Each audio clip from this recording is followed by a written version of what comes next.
ছোট, তুই এই জুতো ওর কাছ থেকে কেন নিয়ে আসলি? আরে তা কি করব, তুমি আমার এত দামি জুতো ওকে দিয়ে দিচ্ছ?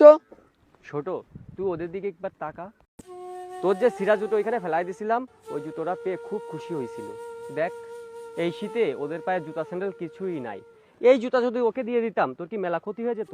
আমরা তো আরো জুতা কিনতে পারবো। আর তাছাড়া তো তোর বাসায় অনেক জুতা আছে। ঠিক আছে, তোর যদি না দিতে মন চাই, তোর দেওয়ার দরকার নাই। ভাইয়া আমি বুঝতে পারিনি, তুমি এক কাজ করো, তুমি এই জুতোটা ওকে দিয়ে দাও, আর এই চাদরটা নিয়ে যাও, ওর পাশে যে ছেলেটা আছে না, ওকে দিয়ে দিও। কিরে ছোট, এত তাড়াতাড়ি তোর মন কিভাবে বদলে গেল? আরে ভাইয়া তুমিও না।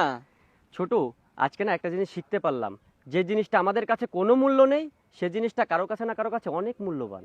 হ্যাঁ ভাইয়া তুমি ঠিকই বলেছো, যাও এগুলো তুমি ওদেরকে দিয়ে আসো, ওদের ঠান্ডা লাগছে। আচ্ছা ঠিক আছে, তুই থাক। এই নাও, তোমরা তো এখানে দুজন ছিলা, আর জুতো ছিল মাত্র এক জোড়া। এই কারণে আমার ছোট ভাই নিয়ে গেছিল। না না ভাই, এইটা আপনার ছোট ভাইকেই দেন, না হলে সে রাগ করবে। না না, সে রাগ করবে না, সেই তো এগুলো পাঠাইলো। এই নাও, তুমি এই জুতো জোড়া রাখো, আর তুমি এই চাদরটা রাখো। প্রয়োজনে তুমি আমার এই কোটটাও নাও।